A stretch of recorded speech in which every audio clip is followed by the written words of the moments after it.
በዛሬው የኢቢኤስ ቢዝነስ ቆይታችን በዝርዝር ወደምንመለከተው መረጃ አልፈናል።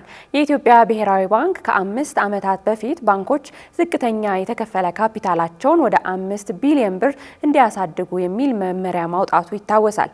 መመሪያው ለነባር ባንኮች የ5 ዓመታት ለአዳዲሶቹ ደግሞ የ7 ዓመታት የጊዜ ገደብ ያስቀመጠ ሲሆን የባንኮች አቅም ማሳደግና ተወዳዳሪነታቸውን መጨመር ዓላማ ያደረገ ነው። መመሪያውን ከማሟላትና በአጠቃላይ የባንኮች አቅምን በተመለከተ ከባለሙያ ጋር ቆይታ አድርገናል። እሱን ተከታትለን እንምጣ። ጤና ይስጥልን ክቡራትና ክቡራን፣ እንዴት አላችሁ? ከዜና ባሻገር መሰናዷችን ተጀምሯል። በዚህ ፕሮግራማችን የተለያዩ ወቅታዊ የቢዝነስ፣ የፋይናንስ፣ የንግድና ኢንቨስትመንት እንዲሁም በኢትዮጵያ አክሲዮን ገበያ ላይ ትኩረት በማድረግ ወደ እናንተ ይደርሳል። ዛሬም በአንድ ርዕሰ ጉዳይ ላይ ሰፊ ቆይታ የምናደርግ ይሆናል።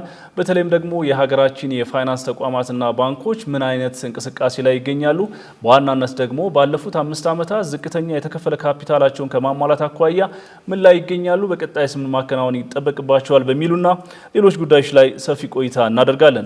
በዚህ ሀሳብ ላይ ሰፊ ማብራሪያ የሚሰጡን ደግሞ አቶ ቴዎድሮስ ኃይሉ ናቸው። የፋይናንስና የኢኮኖሚ ባለሙያ፣ በኢትዮጵያ የፋይናንስ ሴክተር ላይ ጥናታዊ ምርምርን በማድረግ ይታወቃሉ። የረጅም ጊዜም ልምድ አላቸው። አቶ ቴዎድሮስ ለሚሰጡን ሀሳብ ከልብ እናመሰግናለን። እኔም በጣም አመሰግናለሁ። የመነሻ ሀሳባችን የሚሆነው የኢትዮጵያ ብሔራዊ ባንክ ባለፉት ዓመታት ተከታታይነት ያላቸው ተደጋጋሚ የፋይናንስ ስርዓቱን የሚመሩ አሰራሮችና መመሪያዎችን ይፋ ሲያደርግ እንደነበር ይታወቃል። ከዛ ውስጥ ዝቅተኛ የተከፈለ ካፒታል አቅም ደግሞ እንደ ዋና የሚነሳ ጉዳይ ነው። እንደ መነሻ ግን እነዚህ መመሪያዎች በሀገራችን የፋይናንስ ተቋማት ምን ያክል አቅም ሆነዋል ማለት እንችላለን? ከዚህ እንነሳ። ናሽናል ባንክ ያወጣቸው አብዛኞቹ መመሪያዎች አጠቃላይ የማክሮ ኢኮኖሚውን ለውጥ ተከትሎ የመጡ ናቸው። ማክሮ ኢኮኖሚ ላይ የተነሱ 3 አንኳር ጉዳዮች አሉ። አንደኛው የማክሮ ፋይናንሻል ሪፎርም የምንለው ነው። እዛ ውስጥ በተለይ የፋይናንሻል ስቴቢሊቲን ከማምጣት አንጻር መሰራት ያለባቸው ነገሮች በዳይሬክቲቭ ደረጃ በናሽናል ባንክ ወጥተው እየተፈጸሙ ያለበት ሁኔታ አለ። ሌላው ምናልባት የስትራክቸራል ሪፎርም የምንለው ነው። ስትራክቸራልን በተመለከተ ለግል ባለሀብቶች ቢዝነስ ለመስራት የተደላደለ ኢንቫይሮንመንት እንዴት አድርጎ መፍጠር እንዳለበት የሚያሳይ አንድ አንጓ የያዘ ነው። አጠቃላይ የፐብሊክ ሴክተር ሪፎርምንም አብሮ ያካተተ ነው። ይሄ ሪፎርምም በተለይ ባንኮችም ሌሎችም ተቋማቶች የተሻለ ኢኔብሊንግ የሆነ ኢንቫይሮንመንት እንዲፈጠርላቸው ያስቻለ ነው። ምናልባት ሶስተኛው የሴክቶራል ሪፎርም የምንለው ነው። ከዚህ በፊት አግሪካልቸር፣ ማኑፋክቸሪንግ የምናውቃቸው ፕራዮሪቲ ሴክተሮች ናቸው። ከነሱ በተጨማሪ ግን እንደ ማይኒንግ፣ ቱሪዝም፣ አይሲቲ እና ክሬቲቭ አርትን በተመለከተ የመጡ 3ቱ የኢኮኖሚ ፒላርስ ናቸው። እነዚህ 3 የኢኮኖሚ ፒላሮች ናቸው። ምናልባት የማክሮ ፋይናንሻል ፒላሩን ወይም ሪፎርሙን በምናይበት ጊዜ እዛ ውስጥ ከተቀመጡ አንደኛው የፋይናንሻል ስቴቢሊቲን ከመጠበቅ አንጻር፣ አጠቃላይ ደግሞ ማርኬትን ሊበራላይዝ ከማድረግ አንጻር የተሰሩ ስራዎች አሉ። እነሱ ወደ ዳይሬክቲቭ ወርደው የተሰሩ ነገሮች አሉ። ለምሳሌ አንደኛው አንተ ያነሳው የሚኒመም ካፒታል ሪኳየርመንት ሊሆን ይችላል። የካፒታል አዲኩዌሲ የምንለው ሊሆን ይችላል። አጠቃላይ የባንኮችን ገቨርናንስ ከማምጣት አንጻር አጠቃላይ የባንኮች የተሻለ የአሰራር ሁኔታ እንዲኖርላቸው የመጡ ዳይሬክቲቮች አሉ። እነሱ ዳይሬክቲቮች አጠቃላይ የባንክ አሰራር ላይ ለውጦች ያመጡ ናቸው። አንዳንዶቹ ሊበራላይዝድ ለማድረግ የመጡ አሉ። ለምሳሌ የፎሬን ከረንሲ ሊበራላይዝድ መሆንና ማርኬት ኦሪየንተድ መሆን በማርኬት ውስጥ ትልቅ ተጽዕኖ ያመጣ ነው። እነዚህ ተጽዕኖዎች አጠቃላይ ባንኮች በየጊዜው ኢንክሪመንታል የሆነ ፕሮግረስ እንዲያመጡ በየጊዜው ራሳቸውን እያዳበሩ ለኢኮኖሚው የራሳቸውን አስተዋጽኦ እንዲያደርጉ የሚረዳ ስራ እየሰሩ ነው።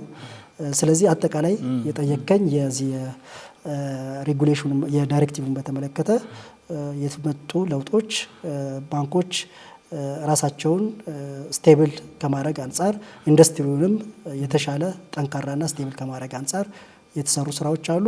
ከሌሎች ተቋማቶች ጋርም ከዓለም አቀፍ ባንኮች ጋርም ተወዳዳሪ እንዲሆን የሚያስችሉ ስራዎች እንዲሰሩ ያስቻለ ነው። እንዳሉት ባንኮች ራሳቸውን እንዲያጎለብቱና አቅም እንዲፈጥሩ ተወዳዳሪነታቸውን ነገን ታሳቢ ያደረገ መሰረታዊ የሆኑ ፋውንዴሽኖች እንዲኖራቸው ከማስቻል አኳያ ነው። እንግዲህ ከዚህ ውስጥ ሊነሳ የሚችለው የባንኮች ዝቅተኛ የተከፈለ ካፒታል መጠን የዛሬ 5 ዓመት ወደ 5 ቢሊዮን ብር ከፍ እንዲል አድርጓል። ይህ ውሳኔ በርካታ መነጋገሪያ ነበር በሰዓቱ። ምናልባትም ይሄ 5 ዓመታት ይሁን እንጂ በሁለት ዙር የሚከናወን ይመስለኛል አይደለ? በ7 ዓመትና በ5 ዓመት ማሳካት ያለባቸው የተቀመጠ ቅድመ ሁኔታ አለና በዚህ ጊዜ ውስጥ ምን ያክል ባንኮች ራሳቸውን አደራጅተው ብቁ አድርገው ጠበቁ፣ በቀጣይስ ምን ይጠበቃል የሚሉትን ሀሳቦች እንቀጥል። በተለይ ከ5 ቢሊዮን ዝቅተኛ የተከፈለ ካፒታል ጋር በተገናኘ እሱ ላይ ብንሄድበት ደስ ይለኛል። ለካፒታል ስናወራ ዝቅተኛ ሪኳየርመንትን ማሟላት አለማሟላት ሳይሆን ካፒታል ቢግ ኢሹ ነው ለባንክ። ትልቅ ካፒታል ያለው ተቋም ሪስክን መቋቋም ብቻ ሳይሆን የሚፈልገውን አላማ ለማሳካትም የተለያዩ ኢንቨስትመንቶችን ማድረግ ይችላል።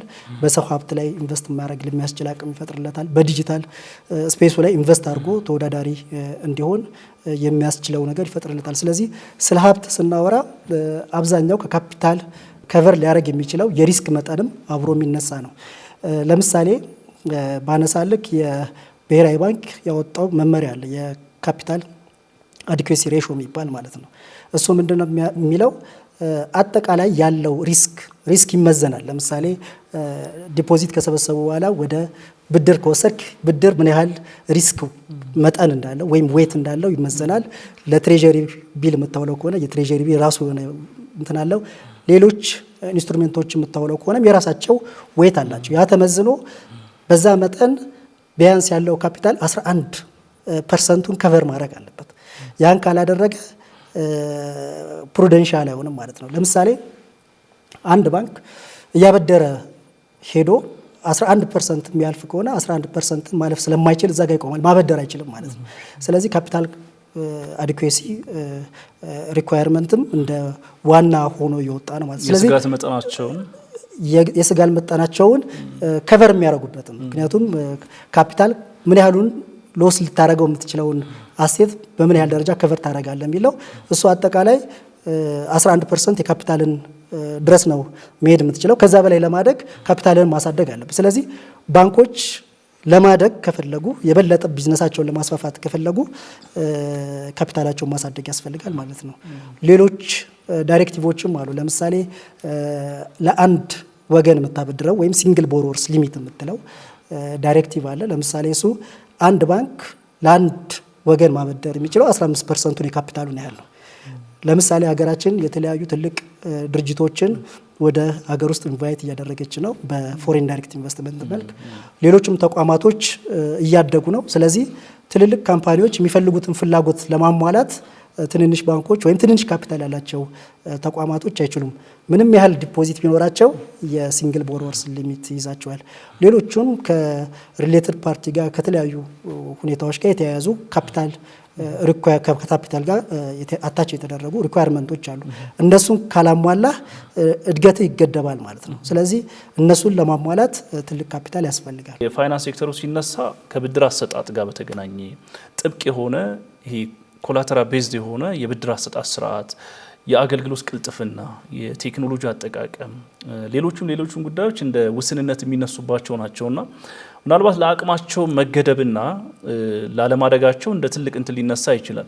ነገር ግን ይህን አሰራር ማሳደግ የሚቻልበትና መክፈት የሚቻልበት እንደ መወዳደሪያ አማራጭ መታየት ያለበት ይመስለኛልና እነዚህ ያልታዩ ዘርፎችን ከማስተዋልና እንደ አንድ የመወዳደሪያና አቅም ማሳደጊያ አማራጭ አድርጎ ከማየት አኳያ ቀጣይ ባንኮቻችን እንደዚህ ያልተነኩ ዘርፎች ላይ መሰማራት አይናቸው መግለጽ አለባቸው ብዬ አስባለሁ። በተለይ ባንኮቻችን ከስተመሮቻቸውን ወይም ያለውን ፖፑሌሽን በደንብ አንደርስታንድ ማድረግ ይፈልጋል። ትልልቅ ከስተመሮች አሉ። ትልቅ ከስተመር ምንለው ኢንስቲትዩሽናል ከስተመሮች አሉ፣ ትልቅ ቮሊዩም የሚያንቀሳቅሱ እነሱ ለሀገርም ኢንጂን ናቸው። ብዙ ሰራተኞች በስራቸው አቅፈው የሚንቀሳቀሱ አሉ። እነሱን ፕሮፐርሊ ሰርቭ ማድረግ ይፈልጋል። ከዛ ውጭ ደግሞ በተለይ የኢትዮጵያን እድገት የሚወስኑ ኤስኤምኢዎች አሉ። በተለይ ኤስኤምኢ ምንለው መካከለኛ ያሉ ቢዝነሶች አሉ። እነሱ በጣም አንደር ሰርቭድ የሆኑ ናቸው። እነሱን ለማገልገል የሚያስችል ፕሮሰስ ሊኖራቸው ይገባል። ቴክኖሎጂ ሊኖራቸው ይገባል። የሰው ኃይልም አመለካከትም ሊኖራቸው ይገባል። ስለዚህ እዛ አካባቢ ላይ የምንሰራቸው ስራዎች የነገን ኢትዮጵያ ዲተርሚን የሚያደርጉ ናቸው። እዛ አካባቢ ላይ ጠንካራ ስራ መስራት ያስፈልጋል ተብሎ ይታሰባል። ሌላው ምናልባት ኢንዲቪጁዋል ሰዎች ሆነው ለፋይናንሻል ኢንክሉዥን ውስጥ ያልሆኑ አሉ። ለምሳሌ ሩራል አካባቢ የሚኖሩ ሰዎች፣ ፋርመርስ ሊሆኑ ይችላሉ። የተለያዩ ምክንያቶች ኢንክሉድ ያልሆኑ ማህበረሰቦች ይኖራሉ። እነሱንም ተደራሽ ያደረገ ስራዎች መስራት ያስፈልጋቸዋል። ስለዚህ ቅድም እንዳለው ፕሮሰሳቸውን በደንብ ማዘመን፣ ቴክኖሎጂ በደንብ መታጠቅ፣ የሰው ኃይል በእውቀት የተደራጀ ሰው ኃይል ሊኖራቸው ይገባል። እናመሰግናለን አቶ ቴዎድሮስ። ተመልካቾች በዛሬ ኢቢኤስ ቢዝነስ ከዜና ባሻገር መሰናዷችን በሀገራችን የ5 ዓመታት ዝቅተኛ የተከፈለ ካፒታል መጠን ከማሟላት አኳያ የሀገራችን ባንኮች ምን አይነት እንቅስቃሴ ያደረጉ፣ አጠቃላይ ያላቸው አቅምና ቁመና ምን ይመስላል በሚሉና ሌሎች ጉዳዮች ላይ ሰፋ ያለ ቆይታ አደረግን። በዚህ ሀሳብ ላይ ሰፊ ማብራሪያና ትንታኔ የሰጡን ደግሞ አቶ ቴዎድሮስ ኃይሉ ናቸው። የፋይናንስና የኢኮኖሚ ባለሙያ እንዲሁም በኢትዮጵያ የፋይናንስ ሴክተር ላይ የረጅም ጊዜ ልምድ ያላቸው ጥናታዊ ምርምሮችንም በማድረግ ይታወቃሉ። አቶ ቴዎድሮስ ለሰጡን ሀሳብ ከልብ እናመሰግናለን። እኔም በጣም ነው የማመሰግነው። ተመልካቾች የዛሬ የሐሙስ የኢቢኤስ ቢዝነስ በአጫጭርና በዝርዝር ወደ እናንተ ያደረስናቸው ዘገባዎቻችን እነዚህን ይመስሉ ነበር። በቀጣይም የተለያዩ መረጃዎችን ይዘን ወደ እናንተ እንመለሳለን። ቃል ኪዳን ታደሰና ጥላሁን አያሌው አብረናችሁ ቆየን። ሰላም ቆዩን።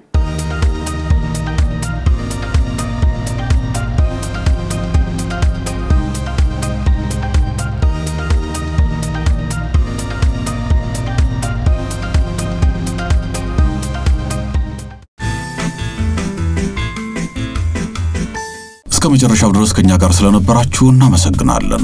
የምናዘጋጃቸውን አዝናኝ ቪዲዮዎች ማየት ከፈለጋችሁ እዚህ ጋር ጠቅ ያድርጉ። ሰብስክራይብ የሚለውን ደግሞ እዚህ ጋር ጠቅ ማድረግ እንዳትረሱ። በቀጣይ ቪዲዮ እንገናኝ።